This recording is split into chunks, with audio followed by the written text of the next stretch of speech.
اللهم لبيك لبيك لا شريك لك لبيك إن الحمد والنعمة لك والملك لا شريك لك لبيك اللهم لبيك لبيك لا شريك لك لبيك۔ کورونا کے دور میں فریضہ حج ادا کیا جا رہا ہے اور حج اسلام کا بنیادی رکن ہے جو ہر صاحب استطاعت مسلمان پر زندگی میں ایک بار فرض ہے۔ مناسک حج کا آغاز 8 ذی الحج کو نماز ظہر کی ادائیگی کے ساتھ ہوتا ہے جو 13 ذی الحج کو نماز فجر کی ادائیگی کے ساتھ اختتام پذیر ہو جاتا ہے۔ مناسک حج کی کیا تفصیل ہے، اس بارے میں یہ رپورٹ دیکھیے۔ حج اجتماعیت، اتحاد و یگانگت کا آئینہ دار، دعاؤں کی قبولیت کا ذریعہ اور نیکیوں کے حصول کا نیا سفر۔ مناسک حج کا آغاز 8 ذی الحج کو نماز ظہر کی ادائیگی کے ساتھ ہی ہو جاتا ہے۔ حجاج کرام میقات سے احرام باندھ کر لبیک اللہم لبیک کی صدائیں بلند کرتے ہوئے بیت اللہ شریف کی زیارت اور طواف سے مناسک حج کا آغاز کرتے ہیں۔ طواف کے بعد سعی یعنی صفا اور مروہ کے درمیان دوڑا جاتا ہے، جس کے بعد حجاج کرام مینا کی جانب روانہ ہو جاتے ہیں جہاں دنیا کی سب سے بڑی خیمہ بستی آباد ہوتی ہے۔ رات مینا میں گزار کر حجاج کرام 9 ذی الحج کو نماز فجر کی ادائیگی کے بعد میدان عرفات کی جانب روانہ ہو جاتے ہیں جہاں ایک دن کا وقوف ہوتا ہے۔ اس دن کو یوم عرفہ کہا جاتا ہے جو حج کا رکن اعظم کہلاتا ہے۔ حجاج کرام میدان عرفات میں پہنچ کر نماز ظہر اور عصر اکٹھی ادا کرتے ہیں اور خطبہ حج سنتے ہیں۔ میدان عرفات میں دن گزارنے کے بعد مغرب سے پہلے مزدلفہ کی جانب رخ کیا جاتا ہے جہاں نماز مغرب اور عشاء اکٹھی ادا کی جاتی ہیں اور رات کھلے آسمان تلے بسر ہوتی ہے۔ یہیں سے حجاج کرام شیطان کو مارنے کے لیے کنکریاں اکٹھی کرتے ہیں اور اگلے دن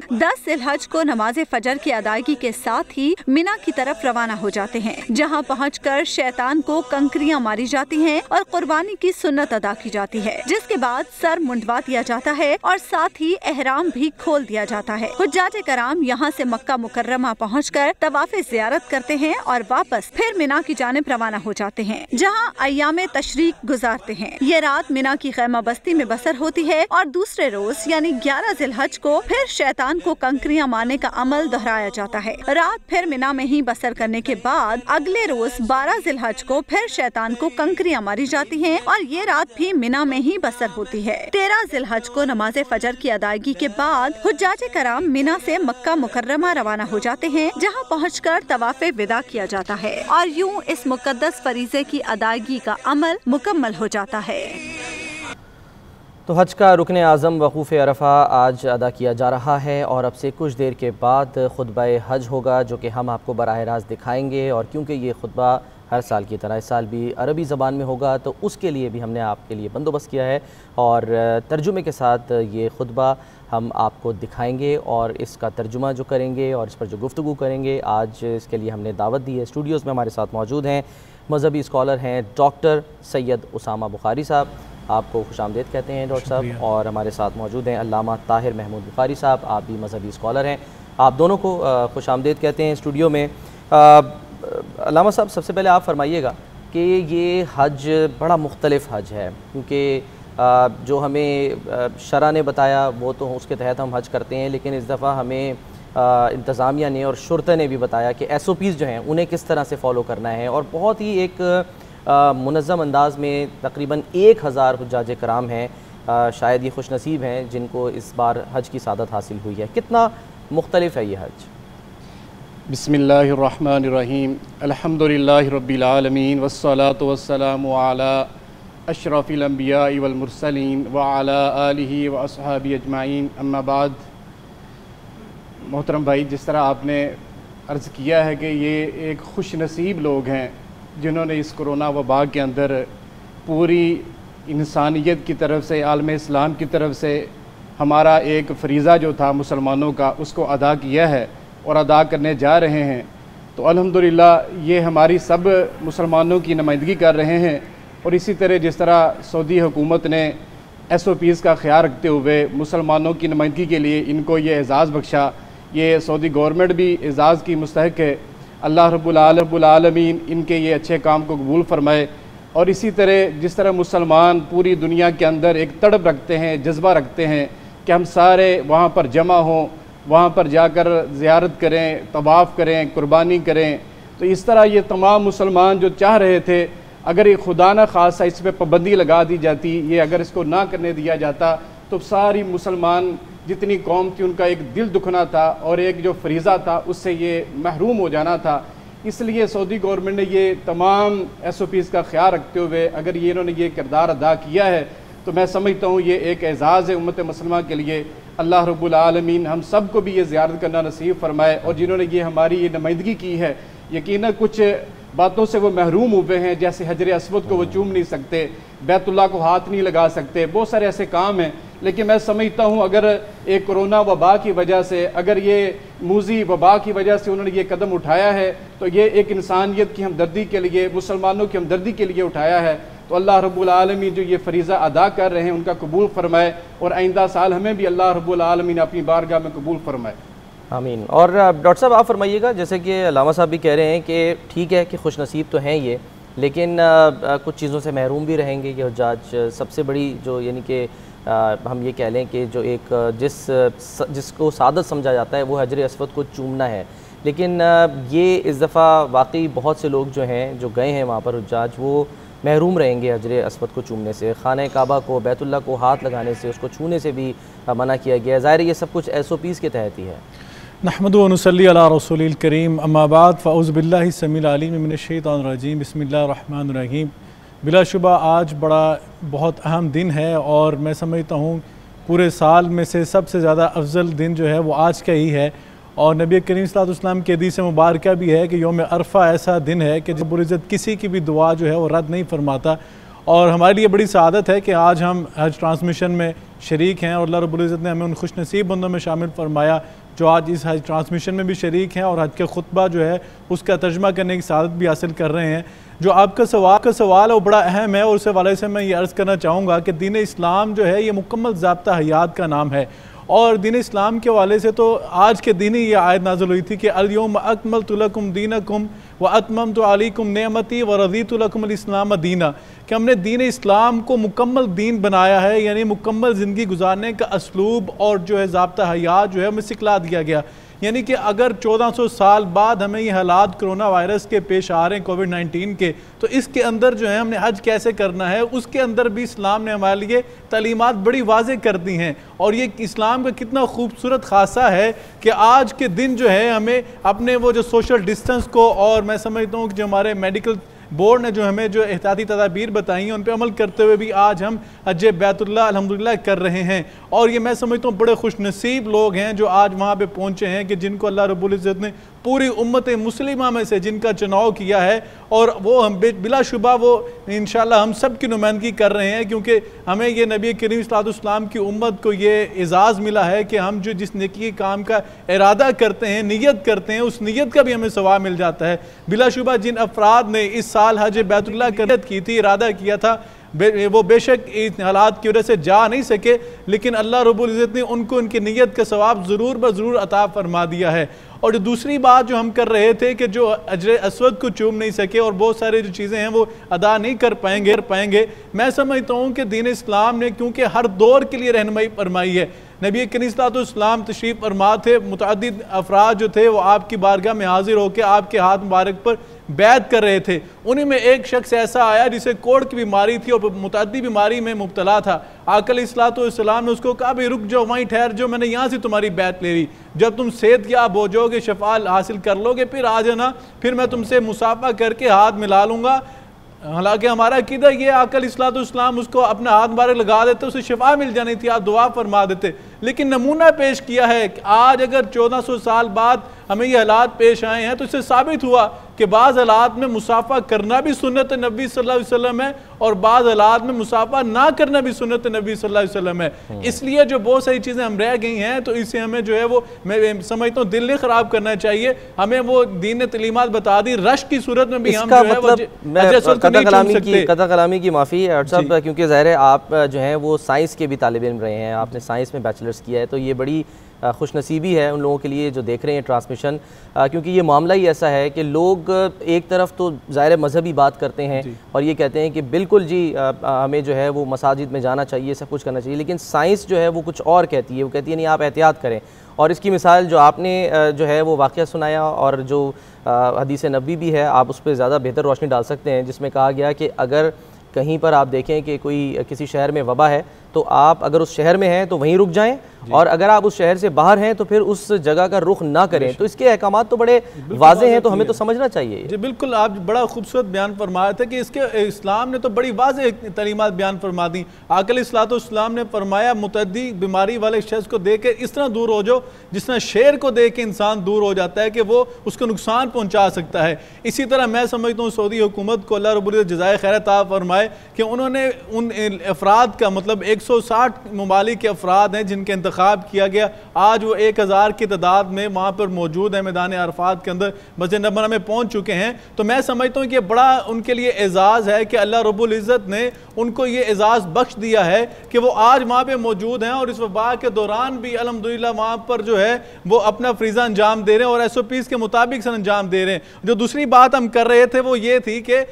حجر اسود نہیں چوم سکتے، لیکن اگر آپ دیکھیں رش کے حالات ہوتے ہیں تو اس کے اندر بھی آپ اشارہ کر کے گزر جاتے ہیں اور اللہ اکبر کر کے اپنی زبان سے ادا بھی کر دیتے ہیں. تو اسی طرح اس دور کے اندر بھی جب وہ مطاف میں طواف کر رہے تھے، طواف قدوم کیا گیا، جب حاجی جو ہیں وہ اپنے رہائش گاہوں سے احرام باندھ کے نکلے ہیں اور انہوں نے وہاں پہ پہنچ کے طواف قدوم کیا ہے، وہاں پہ آپ نے دیکھا وہ مناظر، ہم نے اپنی ٹیلی ویژن سکرینز کے اوپر دیکھا کہ حاجیوں نے وہاں پہ آ کے اشارے سے جو ہے وہ اپنا جو ہے فریضہ جو ہے وہ انجام دے دیا. دین اسلام نے ہر پہلو کے اوپر ہماری رہنمائی فرمائی ہے. اس لیے میں سمجھتا ہوں کہ دین اسلام کو اس لیے نہیں مکمل ضابطہ حیات کہا گیا. اللہ رب العزت کہہ رہا ہم نے دین اسلام کو مکمل دین بنایا ہے، چاہے وہ کووڈ-19 کا معاملہ ہو، چاہے کوئی بھی بیماریاں ہوں. اس سے پہلے بھی متعدد بار جو ہے حج جو ہے وہ مقطوع ہو چکا ہے، وہاں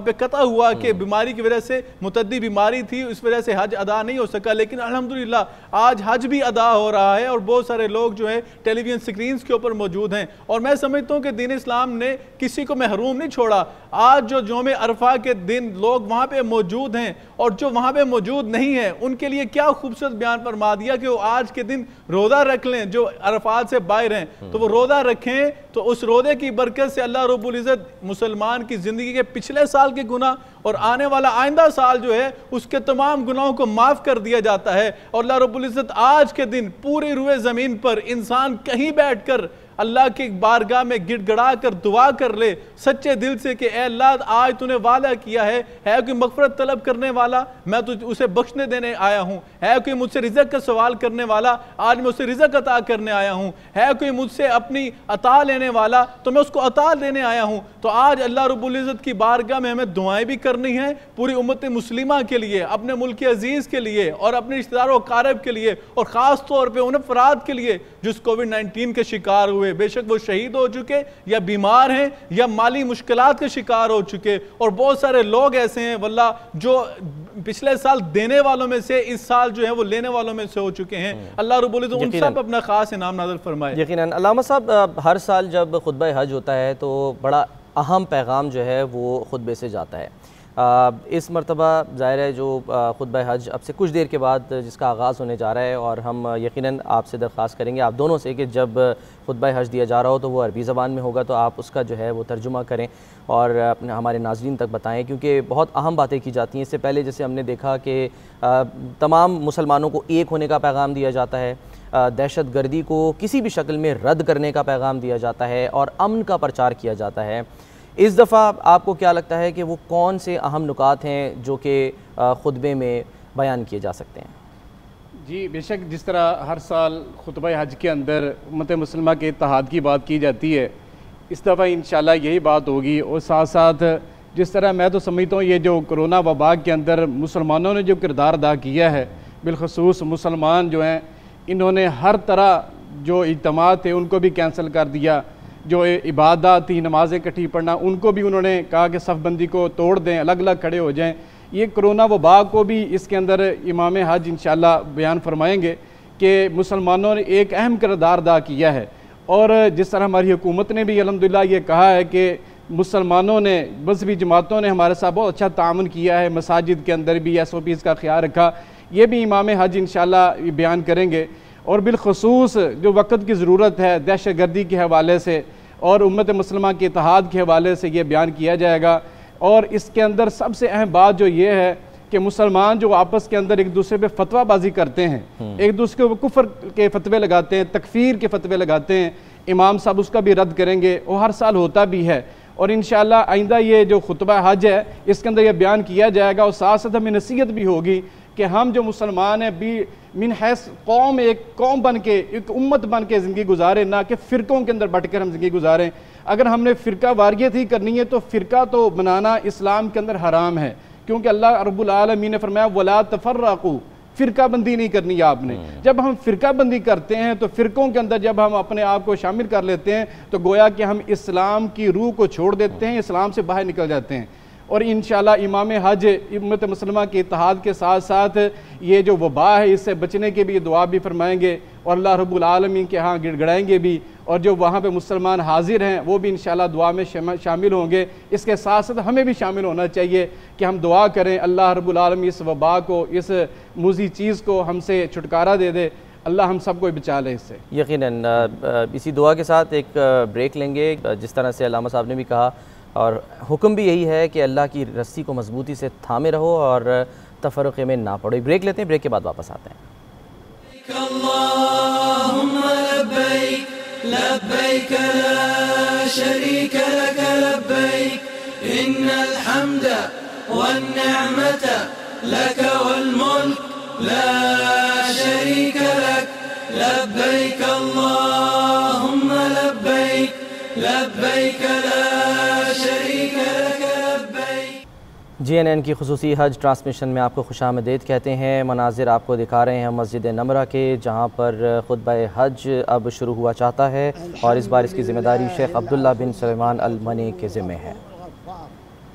العزیز الجبار مصرف انواع الاقدار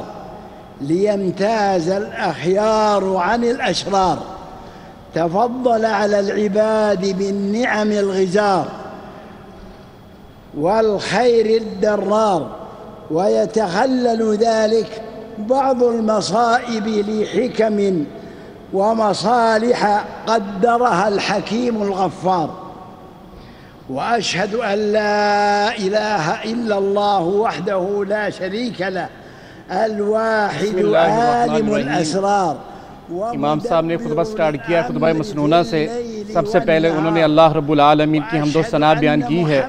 اور اللہ رب العالمین کی صفات بیان کی ہیں کہ وہ بخشنے والے مہربان ہیں۔ اس کے بعد امام صاحب فرماتے ہیں کہ اللہ رب العالمین کے اوپر ایمان لانا، میں گواہی دیتا ہوں کہ اللہ ایک ہے،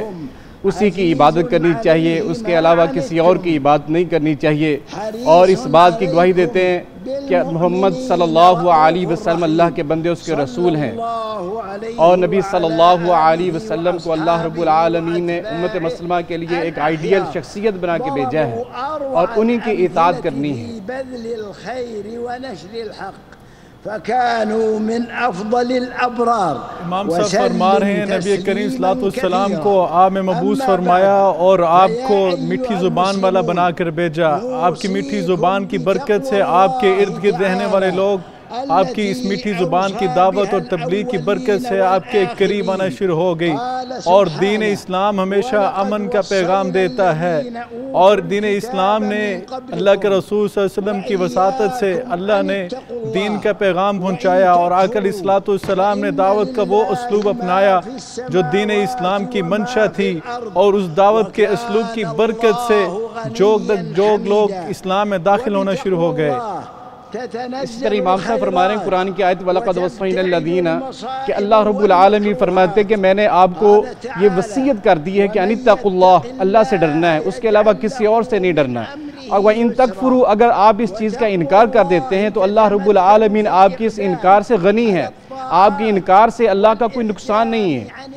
اللہ رب العالمین غنی و حمید ہے۔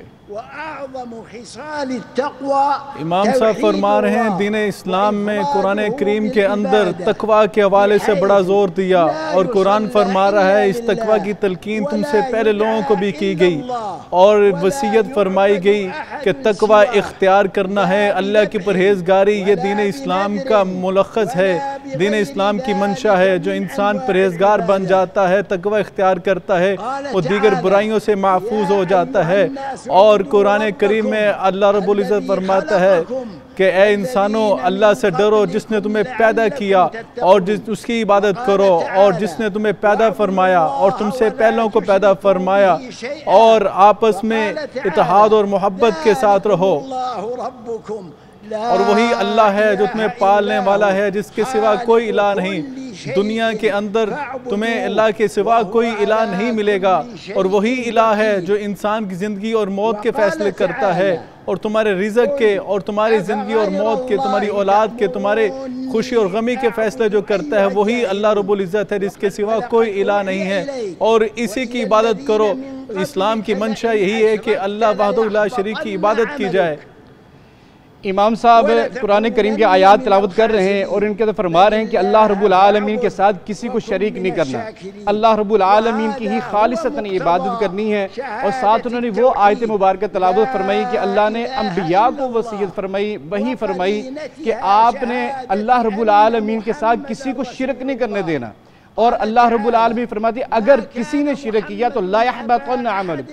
آپ سب کے بھی اعمال ضائع اور برباد ہو جائیں گے۔ اور اللہ رب العالمین نے سب کو، انسانیت کو اپنی ہی عبادت کے لیے پیدا فرمایا ہے۔ اللہ کہتا ہے میں اس چیز پہ قادر ہوں، جس کی مرضی میں روح کو قبض کر سکتا ہوں، جس کو مرضی میں موت دے سکتا ہوں، زندگی دے سکتا ہوں۔ اللہ رب العزت نے ہمیں اپنی الوہیت اور ربوبیت کا پابند بنایا، اور قرآن پاک کی آیات شیخ محترم تلاوت فرما رہے ہیں اور فرما رہے ہیں کہ اللہ ہی خالق اور مالک ہے، ہر چیز کا خالق بھی وہی ہے۔ اور اللہ رب العزت فرماتے ہیں کہ دنیا میں آنے والے پہلے شخص حضرت آدم علیہ السلام سے لے کر قیامت تک آنے والے آخری انسان تک سب کو متنبع کر دیا کہ اللہ تمام گناہوں کو معاف فرما دے گا، لیکن اللہ رب العزت شرک کرنے والے کو معاف نہیں فرمائے گا۔ اور اللہ رب العزت کا دین اسلام میں یہی منشا ہے کہ اللہ وحدہ لا شریک کی عبادت کی جائے، اسی کو عبادت کے لائق، اسی کو سجدوں کے لائق سمجھا جائے، اسی کو اپنا شکر ادا کرنے کے لائق سمجھا جائے، اور اس کے سوا کائنات میں کسی کو شریک نہ ٹھہرایا جائے۔ اللہ کی توحید اور وحدانیت کے تقاضے اسی طرح پورے کیے جائیں جس طرح اللہ رب العزت چاہتا ہے، اللہ رب العزت کا حق ہے، اور ہم اپنے زندگی کے معاملات میں اسی طرح زندگی گزاریں جس طرح دین اسلام کی منشا ہے، اللہ رب العزت کے احکامات ہیں، اور اللہ کے رسول صلی اللہ علیہ وسلم کی سیرت مبارکہ اور سیرت طیبہ ہمارے سامنے اللہ کے رسول نے پیش کی ہے۔ اسی طرح امام صاحب الحمدللہ بڑا اچھا بیان کر رہے ہیں، وہ کہہ رہے ہیں کہ جس طرح اللہ رب العالمین کی اطاعت کرنی ہے، ان کے ساتھ کسی کو شریک نہ کرنا، تو محمد رسول اللہ صلی اللہ علیہ وسلم کی شخصیت کو آپ کے لیے اللہ نے آئیڈیل بنا دی ہے، انہی کی بھی اطاعت کرنی ہے، اپنی طرف سے کوئی مذہب کوئی دین استعمال نہیں کرنا، رسول اللہ صلی اللہ علیہ وسلم کی اتباع کرنی ہے۔ نبی صلی اللہ علیہ وسلم پر اللہ نے یہ آیت مبارکہ نازل فرما کے کہا الیوم اکملت لکم، کہ میں نے دین کو مکمل کر دیا ہے۔ جب محمد رسول اللہ صلی اللہ علیہ وسلم کو اللہ نے دین مکمل کر کے بنا کر بھیج دیا، اب اسی دین پر عمل پیرا ہونا ہے، اور اللہ کہتا ہے اس دین کو میں نے پسند کر لیا ہے، وَرَضِيتُ لَكُمُ الْإِسْلَامَ دِينًا، اللہ کہتا ہے مجھے یہ دین اسلام پسند ہے، اور یہ محمد رسول اللہ صلی اللہ علیہ وسلم کی اطاعت کریں گے تو یہی دین اسلام ہوگا۔ شیخ محترم فرما رہے ہیں کہ سیرت طیبہ میں اللہ رب العزت نے تمام انسانوں کے لیے، مسلمانوں کے لیے اسوہ پیش کر دیا ہے، اور دین اسلام میں وہی ہمیں قابل قبول ہے جو اللہ کی سیرت طیبہ پہ عمل کرتا ہوا پیش کیا جائے گا، اور اللہ کے دین میں کوئی نئی چیز پیش کی جائے گی تو بدعت ہے، وہ نئی چیز ہے، اس کی دین اسلام میں کوئی گنجائش نہیں ہے۔ اور دین اسلام جو ہے بڑا واضح اور کلیئر ہے، اور یہ مکمل دین، مکمل ضابطہ حیات ہے جس کے اندر زندگی گزارنے کا مکمل اسلوب موجود ہے۔ اور دین اسلام کے حوالے سے شیخ محترم فرما رہے ہیں کہ دین اسلام کو 5 ارکان پہ مشتمل فرما دیا، نمازوں کی پابندی ہے، روزوں کا رکھنا ہے، روزوں کی فرضیت ہے، زکوٰۃ کی ادائیگی ہے، اسی طرح جو ہے حج بیت اللہ بھی ایک اہم رکن ہے، جو اللہ رب العزت جس پر استطاعت کے لحاظ سے حج کو فرض کر دے اس پر لازم اور فرض ہو جاتا ہے، وہ حج کو جو ہے وہ ادا کرے، حج کا اپنے اوپر فریضہ جو ہے اس کو سر انجام دے۔ اور اسی طرح اللہ کے انبیاء پر، اللہ کے ملائکہ پر اور یوم آخر پر ایمان لانا یہ ایمان کا حصہ ہے، اس پر جب تک کوئی بندہ ایمان نہیں لاتا وہ مسلمان اور مومن نہیں بن سکتا۔ أولئك هم المتقون. امام صاحب فرما رہے ہیں کہ جس طرح اسلام کے بعد بنیادی چیز تقوی ہے، تقوی اختیار کرنا چاہیے، اللہ رب العالمین کا خوف اپنے دل میں پیدا کرنا چاہیے، چاہے اچھے دن ہو چاہے برے دن ہو، تو ہر حال میں اللہ رب العالمین سے تقوی اختیار کر ڈرنا ہے اور اپنے دل کے اندر خوف پیدا کرنا ہے، للہیت پیدا کرنی ہے، خشیت الہی اپنے دل کے اندر پیدا کرنی ہے۔ اور اللہ رب العالمین نے بھی حکم قرآن کریم کے اندر یہی ارشاد فرمایا ہے کہ مجھ سے ڈر جاؤ اور میرا خوف اور تقوی اپنے دل کے اندر پیدا کر لو۔ اور اللہ رب العالمین نے یہ بھی فرمایا جو یہ میں آزمائش میں ڈالتا ہوں لوگوں کو، کبھی بھوک کی وجہ سے کبھی خوف کی وجہ سے، اور اللہ کہتے ہیں کہ اگر جو ان تمام چیزوں پر صبر کرتے ہیں وَبَشِّرِ الصَّابِرِينَ، میں ان کو خوشخبری سناتا ہوں۔ شیخ محترم فرماتے ہیں کہ اللہ رب العزت نے نبی کریم صلی اللہ علیہ وسلم کا بعثت کا مقصد بیان فرمایا، اور خاص طور پہ آپ کی بعثت کو اللہ رب العزت نے خاص نعمت کے طور پر پیش فرمایا کہ یہ بہت بڑی نعمت ہے۔ اب اس نعمت کا تقاضا اور اس بعثت کا تقاضا ہم سے بھی ہے کہ ہم اللہ کا ذکر کریں، اللہ کے احکامات پر عمل پیرا ہو کر دکھائیں، آقا علیہ السلام کی ذات مبارک پر درود پاک جو ہے وہ بھیج کر جو ہم اس کا ادا کر سکتے ہیں، اور صبر کے اوپر خاص طور پر تلقین فرما رہے ہیں کہ دین اسلام نے جو لوگ اپنی زندگی میں مشکلات محسوس کرتے ہیں، مصائب آتے ہیں، وہ صبر کر کے دکھلاتے ہیں۔ شیخ محترم فرما رہے ہیں وَبَشِّرِ الصَّابِرِينَ، اللہ رب العزت نے ان کے لیے صبر کرنے والوں کے لیے خوشخبریاں سنائی ہیں کہ ان کے لیے خوشخبریاں ہیں، اور ان کے لیے دنیا میں بھی بشارتیں ہیں، آخرت میں بھی بشارتیں ہیں۔ یہ میرے نیک بندے ہیں، اور فرمایا یہ صبر کرنا جو ہے یہ میرے انبیاء کا شیوا ہے، میرے انبیاء کی سنت ہے، اور آقا علیہ السلام نے اپنی سیرت طیبہ میں سب سے بڑھ کر صبر کر کے دکھلایا۔ اس طرح امام صاحب فرماتے ہیں کہ جو بھی مصیبتیں مشکلات پہنچتی ہیں یہ اللہ رب العالمین نے جو آپ کے اوپر مصیبت آئی ہے، پریشانی آئی ہے، یہ اللہ کی طرف سے، انشاءاللہ اللہ اس کو دور کر دے گا۔ وَمَا أَصْوَابَكُم مِّن مُّصِيبَةٍ، اللہ کے نبی صلی اللہ علیہ وسلم نے بھی یہ ارشاد فرمایا ہے کہ تقدیر پر ایمان ہونا چاہیے، تقدیر اچھائی اور برائی جو ہے وہ اللہ کی طرف سے ہے، اور اللہ رب العالمین اس وبا کو بھی ختم فرمائیں گے۔ شیخ محترم فرما رہے ہیں کہ اللہ رب العزت اپنے نیک بندوں کو آزماتا ہے،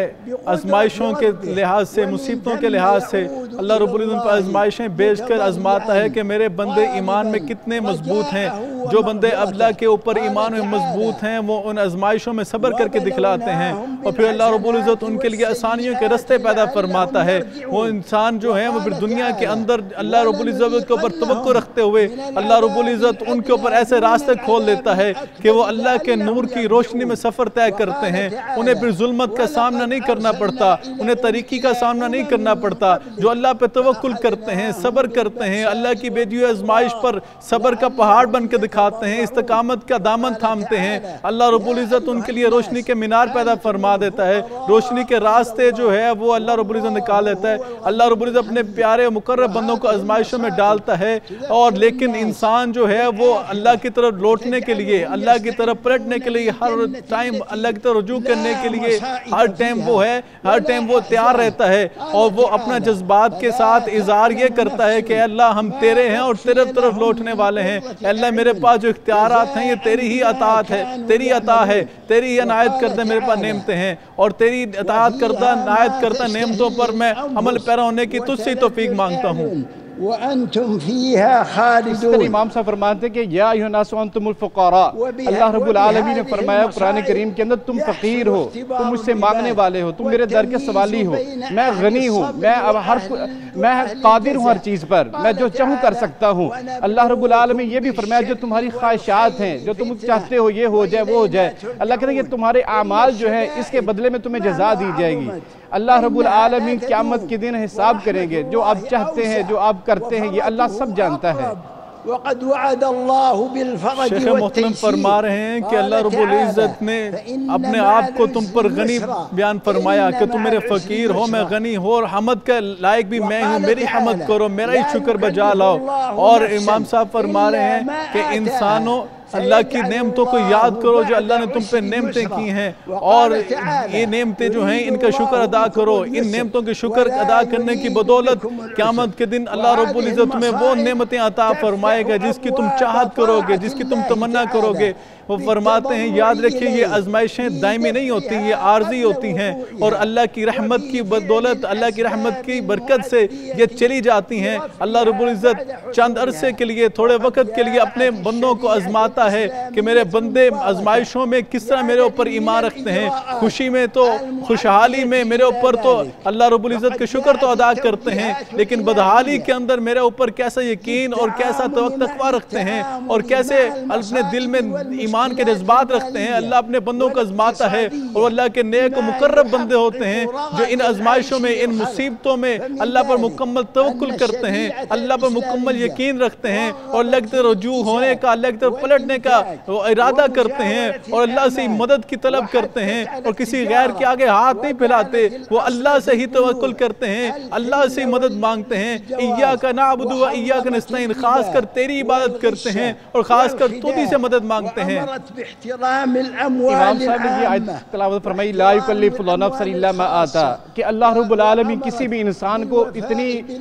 طاقت دیتے ہیں جو کر سکتا ہے وہ اتنی توفیق عطا فرماتے ہیں، کوئی مکلف نہیں بناتے۔ اللہ کہتے ہیں سیجعل اللہ بعد عسر یسرا، کہ ان قریب انشاءاللہ کہ تنگی کے بعد آسانی آ جائے گی۔ اسی طرح اللہ رب العالمین کی یہ آیت مبارکہ بھی امام صاحب نے تلاوت کی، یرید اللہ بکم الیسرا، اللہ رب العالمین انشاءاللہ تنگی کے بعد آسانی لے آئیں گے، آسانی پیدا ہو جائے گی، پریشانیاں ختم ہو جائیں گی۔ یاد رکھیے اللہ رب العزت نے آزمائشوں پہ قابو پانے کے لیے، مشکلات پہ قابو پانے کے لیے ہمیں خود جو پیرامیٹرز عطا کر دیے ہیں، ہمیں خود اسلوب بیان فرما دیے ہیں کہ ہم نے کس طرح وہ ہے اپنے مشکلات پر قابو پانا ہے، ہم نے تجارت کے اصول کس طرح سیکھنے ہیں، ہمیں دیگر زندگی گزارنے کے اسلوب کس طرح سیکھنے ہیں، جس طرح ہمیں دیگر اسلوب سکھائے ہیں زندگی گزارنے کے، اسی طرح ان مشکلات میں اپنی زندگی گزارنے کے اسلوب سکھا دیے گئے ہیں کہ ہم نے ان مشکلات کے دور کے اندر، ان مصائب کے دور کے اندر، یہ جو آج ہم پہ وبا آئی ہوئی ہے، ہم نے اس کے اندر کس طرح زندگی گزارنی ہے۔ دین اسلام نے ہمیں جس طرح زندگی گزارنے کے دیگر اسلوب سکھلا دیے، اسی طرح جو ہے ہمیں جو ہے یہ میں سمجھتا ہوں کہ ہمیں یہ اسلوب بھی سکھا دیا کہ آج کی ہم نے اس دنیا کے اندر کیسے زندگی گزارنی ہے، اور خاص طور پر حج بیت اللہ کے جو انتظامات ہیں اس کے حوالے سے شیخ محترم فرماتے ہیں کہ بہترین انتظامات جو ہیں وہ کیے گئے، اور خاص طور پہ لوگوں کی صحتوں اور لوگوں کی سلامتی کے حوالے سے ان پیرامیٹرز کو، ان جو حکومتی تدابیر ہیں، ان احتیاطی تدابیر کے سامنے ہم نے ان کو بہتر سمجھتے ہوئے اور حجاج کرام کی سلامتی کے لحاظ سے بہتر جانتے ہوئے ہم نے اس پہ عمل پیرا کروایا ہے۔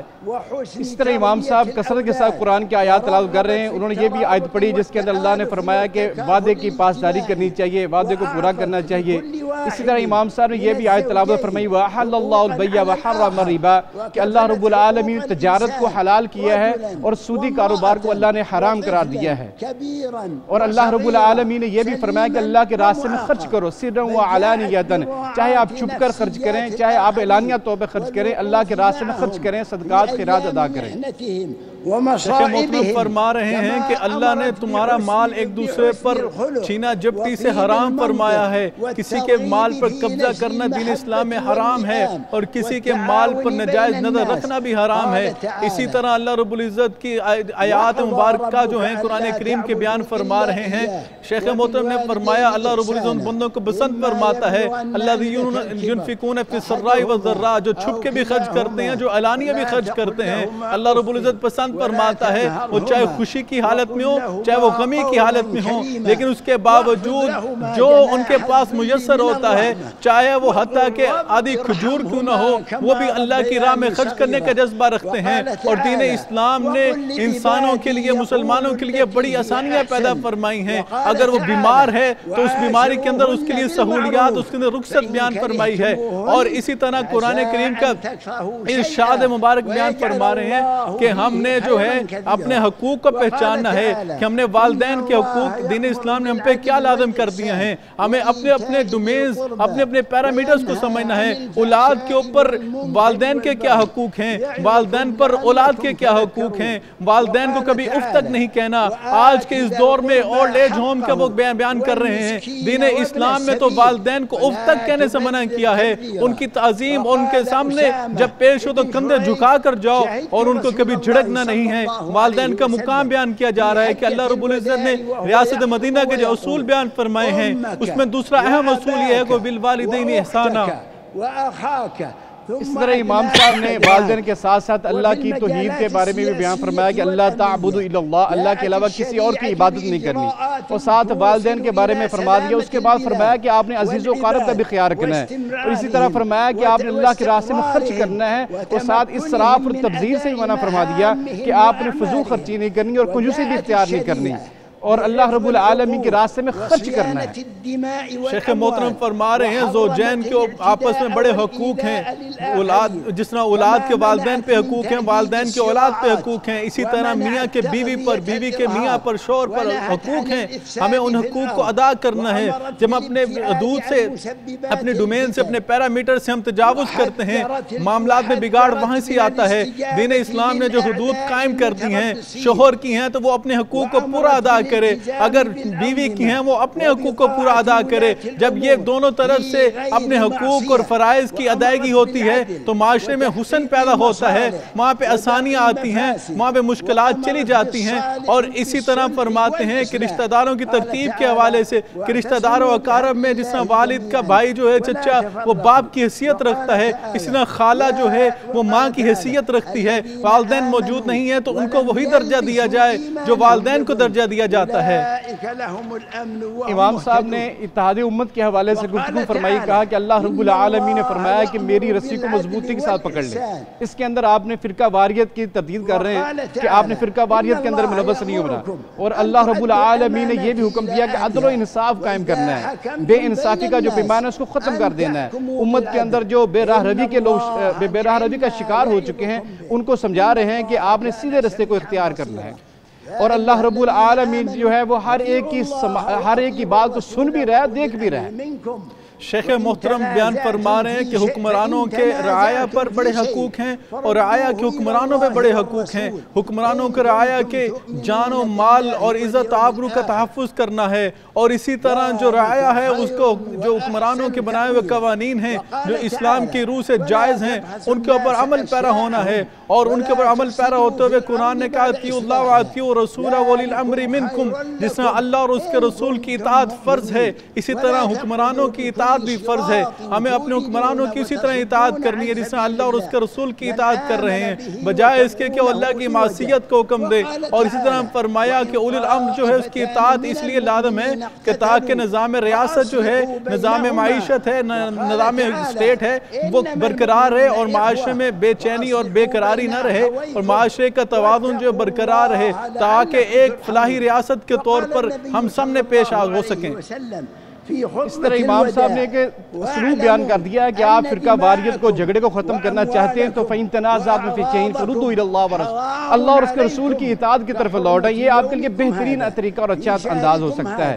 اسی طرح امام صاحب یہ بھی فرما رہے ہیں کہ اگر آپ کے اندر اختلاف برپا ہو چکا ہے، دو جماعتیں آپس میں لڑ چکی ہیں، فَأَصْلِحُوا بَيْنَهُمْ، ان دونوں کے درمیان صلح کروائیں، اتحاد قائم فرمائیں، ان کے اندر جو اختلاف اس کو ختم کروا دیں۔ شیخ محترم فرما رہے ہیں کہ آپ کو زمین میں فساد برپا نہیں کرنا بلکہ ان فساد برپا کرنے والوں کو روکنا ہے اور ان کے مابین آپس میں صلح پیدا کروانی ہے اور ان کے درمیان اختلاف کو ختم کرنا ہے۔ اللہ کے رسول صلی اللہ علیہ وسلم نے فرمایا کہ جو اپنے مال کو اور اپنی اولاد کو جو ہے ایک دوسرے کے اوپر حرام سمجھنا ہے، آپ نے جو ہے جس طرح آج کا دن جو ہے، آج کے شہر جس طرح جو ہے محرم ہے تم لوگوں کے لیے حرمت کا باعث ہے، اسی طرح تم پر لازم ہے کہ تم جو ہے ایک دوسرے کی جان و مال کا تحفظ کرو، اس کو حرام سمجھو ایک دوسرے کے اوپر۔ اور اس طرح شیخ محترم نے فرمایا جو دو گروہ آپس میں لڑ پڑیں ان کی لڑائی کے اندر فتنہ مزید نہ برپا کیا جائے بلکہ ان کے آپس میں صلح کروا کے معاشرے میں امن کا ماحول پیدا کیا جائے۔ امام صاحب مسلمانوں کی نصیحت کر رہے ہیں کہ نبی صلی اللہ علیہ وسلم نے فرمایا کہ 5 نمازیں پڑھیں، رمضان کے روزے رکھیں، بیت اللہ کا حج کریں اور کسی کے ساتھ اختلاف نہ کریں، اطاعت کریں، تو اللہ رب العالمین کے نبی صلی اللہ علیہ وسلم نے گارنٹی دی ہے کہ آپ جنت کے جس چاہے دروازے سے مزید داخل ہو جائیں۔ شیخ محترم فرمانے اسلام نے ہماری صحت کے حوالے سے بڑا اہم اصول بیان فرمایا کہ ہم اپنی صحت کا خیال رکھیں، اور اس میں سب سے پہلے بیان فرمایا کہ ہم اپنی طہارت کا خاص طور پر خیال رکھیں۔ آج دنیا نے SOPs کو سمجھا ہے لیکن دین اسلام نے 1400 سال قبل جو ہے یہ SOPs ہمیں سکھائے۔ ہمیں جو ہے کھانا کھانے سے پہلے ہاتھ دھونا ہم پہ لازم کر دیا، نماز سے پہلے وضو کا اہتمام ہم پہ لازم فرما دیا، غسل کے احکامات ہم پر فرض کر دیے گئے۔ تو طہارت طہارت کا پیغام جو ہے یہ مسلمان کے لیے بڑا اہم ہے کہ ہم نے مطہر ہو کر اور ہم نے طہارت کے اندر پاکیزگی اختیار کر کے اپنی زندگی کا سارا دن گزارنا ہے تاکہ ہم بیماریوں سے بھی محفوظ رہ سکیں، اور اگر ہم صحت مند ہوں گے تو اللہ کی بندگی، اللہ کی غلامی اسی طرح ہم زیادہ آگے بڑھ کر سکتے ہیں۔ اور یہ اللہ رب العزت کو صحت مند عبادت گزار زیادہ پسند ہے، جو صحت کی صورت کے اندر اللہ کے سامنے سجدہ ریز ہوتا ہے اور اللہ کا شکر ادا کرتا ہے کہ اللہ تو نے میرے اوپر نعمتیں نازل فرمائی ہیں، اے اللہ تو نے مجھ پر طیبات حلال چیزوں کی فراوانی عطا فرمائی ہے، اے اللہ تیرا یہ کرم ہے ہم پر، ہم تیرا شکر ادا کرتے ہیں، اور اے اللہ تیرا ہم پر یہ بھی توفیق اور کرم ہے کہ تو نے ہم سے حرام کو دور کر دیا اور ہم سے بیماریوں کو محفوظ رکھا، اور ہمیں جو وبائیں ہیں اور جو آزمائشیں ان سے محفوظ رکھا۔ بلا شبہ وہ لوگ خوش نصیب ہیں جو اس وبا میں محفوظ ہیں۔ اسی طرح امام صاحب نے وہ احادیث بیان کی کرونا وبا کی وجہ سے کہ نبی صلی اللہ علیہ وسلم نے کوڑ والے مریض سے کہا کہ اسے بھاگ جاؤ، اسے اجتناب کرو۔ اسی طرح امام صاحب نے یہ بھی حدیث بیان کی کہ نبی صلی اللہ علیہ وسلم کا فرمان ہے کہ جس علاقے میں طاعون جیسی بیماری وبا پھیل جائے تو اس علاقے میں نہ تو جانا چاہیے نہ تو وہاں سے نکلنا چاہیے، اور بیماری سے پھیلانے سے بچنا چاہیے تاکہ یہ کسی بیماری دوسرے کو نہ لگ سکے۔ شیخ محترم فرماتے ہیں قرآن کریم کا حکم ہے خذو حذرکم، اپنے آپ کو ہلاکت میں مت ڈالو، جہاں پہ بیماری دیکھو وہاں پہ داخل نہ ہو۔ جس نے طاعون کی بیماری کا ذکر فرما رہے ہیں کہ جہاں پر ایسی بیماریاں وبائی امراض پھیل جائیں وہاں پہ داخل نہ ہو، اگر وہاں پہ موجود ہے اسے دوسرے علاقے میں نہ جاؤ تاکہ وہاں پر جا کر بیماری پھیلانے کا باعث جو ہے بن سکو۔ اور دین اسلام نے جو ہے اللہ کے رسول صلی اللہ علیہ وسلم کی سیرت طیبہ میں سے ہمیں اسلوب زندگی سکھا دیے ہیں کہ کرونا وائرس کے اس دور کے اندر بھی سیرت طیبہ کی ہمیں جو ہے تعلیمات ہمارے سامنے ہیں کہ ہم نے دین اسلام کے اصولوں پر کیسے زندگی گزارنی ہے، ہمیں اپنے جو فرائض ان کو کیسے ادا کرنا ہے۔ اس اسلام کی جو ہے میں سمجھتا ہوں شیخ محترم فرما رہے ہیں کہ اسلام کی کاملیت اور اسلام کی اکمل ہونے کی نشانی ہے کہ آج کے اس دور میں بھی ہم 120 پہ بھی عمل پیرا ہوتے ہوئے اپنے فرائض جو ہیں ان کو ادا کر رہے ہیں، اور دین ہم پہ احکامات جو نازل فرمائے ہیں ان پر عمل پیرا ہو رہے ہیں۔ امام صاحب خادم الحرمین شریفین کا شکریہ ادا کر رہے ہیں جس طرح کہ انہوں نے SOPs کا خیال رکھا، مکہ مکرمہ کے اندر بھی، مدینہ منورہ کے اندر بھی انہوں نے عبادات کا بھی خیال رکھا، وہاں پر مسلمان عبادات کر رہے ہیں۔ اسی طرح وہ امام صاحب خادم الحرمین شریفین کے لیے دعا بھی کر رہے ہیں کہ اللہ ان کی صحت و عافیت والی زندگی عطا فرمائے اور ان کی یہ خدمات کو اللہ اپنی بارگاہ میں قبول و منظور فرمائے۔ شیخ محترم فرما رہے ہیں کہ سعودی گورنمنٹ کو خراج تحسین پیش کرنا چاہیے جنہوں نے اس بیماری کے دور کے اندر بھی، اس بیماری کے عروج کے دور کے اندر بھی حج بیت اللہ کا اہتمام فرمایا، اور پورے اسلامی ممالک کی نمائندگی یہاں پر موجود ہے، اور انہوں نے بہترین انتظامات کیے جو حفاظتی تدابیر کو سامنے رکھتے ہوئے میں سمجھتا ہوں اس سے بہتر انتظامات نہیں ہو سکتے تھے۔ اور وہ کہہ رہے ہیں کہ ہمیں خادم الحرمین الشریفین الملک سلمان بن عبدالعزیز کی صحت کے لیے بھی دعا کرنی ہے، اور سمو الامیر محمد بن سلمان بن عبدالعزیز کے حوالے سے وہ بھی دعا کر رہے ہیں کہ اللہ رب العزت ان کو مزید ہمت توفیق عطا فرمائے کہ وہ ایسے اقدامات کرتے رہیں اور امت مسلمہ کی خدمت کا جو خوبصورت فریضہ ہے اس کو سر انجام دیتے رہیں۔ وہ سمجھتے ہیں، وہ کہہ رہے ہیں کہ ہمارے لیے یہ بڑا اعزاز ہے کہ ہم پورے امت مسلمہ کی اس وقت ہم میزبانی کرتے ہیں اور ان کی خدمت کا یہ فریضہ سر انجام دیتے ہیں۔ اللہ رب العزت ہمارے اس جو خدمت کا جو فریضہ ہے اسے اپنی بارگاہ میں قبول و منظور فرمائے۔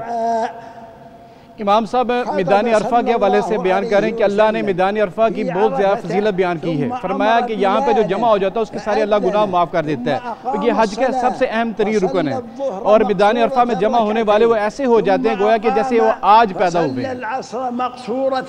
شیخ محترم فرما رہے ہیں میدان عرفہ، یوم عرفہ کا دن جو ہے یہ ایسا مستجاب الدعوات جو ہے دن ہے کہ جس کے اندر اللہ رب العزت جو ہے دعا کو رد نہیں فرماتا۔ آج کے دن جو ہے ہمیں دعائیں کرنی ہے کہ اللہ رب العزت ہماری دعاؤں قبول فرمائے، اس وبا سے ہماری جو ہے نجات عطا فرمائے، اور ہمارے ملکوں کے اندر اللہ رب العزت خوشحالی پیدا فرما دے، اللہ اس بیماری کو ہم سے دور فرما دے، جو لوگ بیمار ہو چکے ہیں ان کو صحت عطا فرما دے، اور جو اس وبا کی وجہ سے شہید ہو چکے ہیں اللہ رب العزت ان کی خطاؤں کو معاف فرما دے، ان کے درجات کو بلند فرما دے، اور ان کے یتیم ہونے والے بچے جو ہیں ان کے اللہ رب العزت خود نگہبانی فرمائے۔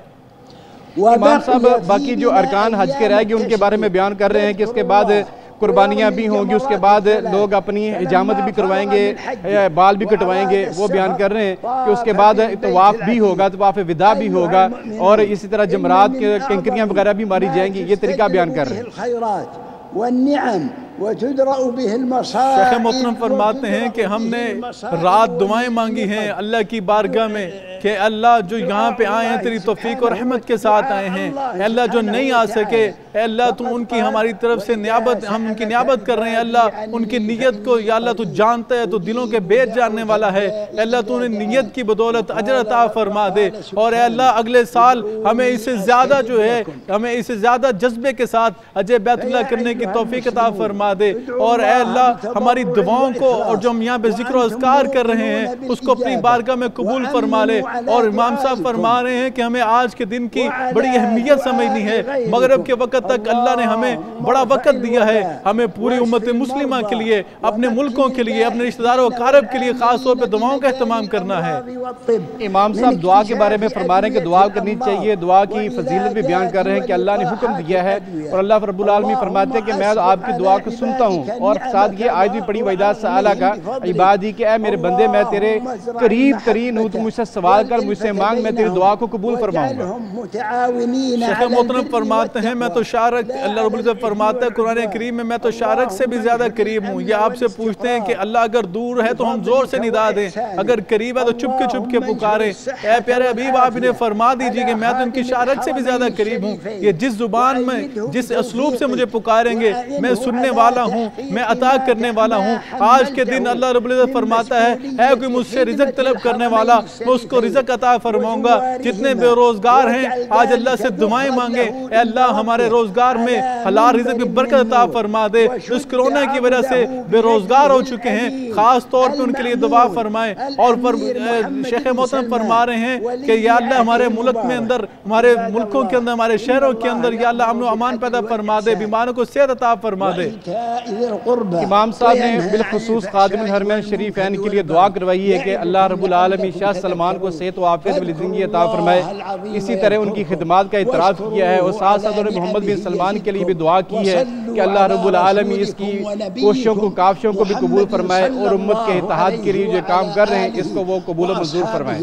شیخ محترم فرما رہے ہیں کہ حج بیت اللہ کے لیے آنے والے جو حجاج کرام ہیں، اور اس کے بعد آنے والے عمرہ کرنے والے جو معتمرین ہیں، اللہ رب العزت ان کی حفاظت فرمائے، اور اللہ رب العزت ہمیں ان وباؤں سے، ان بیماریوں سے محفوظ فرمائے. اور خادم الحرمین الشریفین ملک سلمان بن عبدالعزیز کی صحت کے لیے خاص طور پہ دعا فرمائی. اور سمو امیر محمد بن سلمان بن عبدالعزیز کے حوالے سے کہہ رہے ہیں کہ اللہ رب العزت ان کو بھی جزائے خیر عطا فرمائے کہ جنہوں نے اس بیماری کے دور کے اندر بھی بہترین حفاظتی تدابیر کو، SOPs کو سامنے رکھتے ہوئے حفاظت کے حوالے سے بہترین اقدامات کیے. اللہ رب العزت ان دونوں کو، باپ بیٹے کو دین دگنی راج انہی ترقی عطا فرمائے. اور اللہ رب العزت جو ہے ہمیں قیامت کے دن نبی کریم صلی اللہ علیہ وسلم کی شفاعت نصیب فرمائے. قیامت کے دن انبیاء کرام اور انبیاء کرام، صحابہ کرام، اہل بیت اطہار، بزرگان دین، اولیاء کرام کا ساتھ نصیب فرمائے. اکبر اشہد ان لا الہ الا اللہ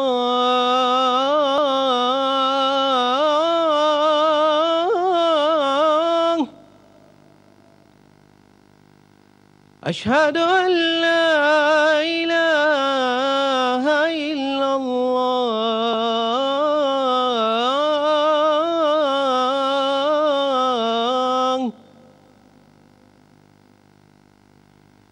اشہد ان محمد رسول اللہ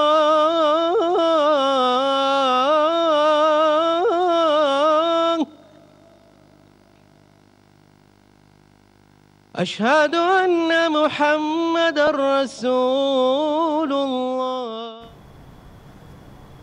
خطبہ حج آپ نے سنا، اس کے بعد اذان دی جا رہی ہے، اور اب یہاں موجود حجاج کرام نماز ظہر اور عصر ملا کر پڑھیں گے. اللہم لبیک لبیک لا شریک لک لبیک ان الحمد والنعمت لک والملک لا شریک لک لبیک اللہم لبیک لبیک لا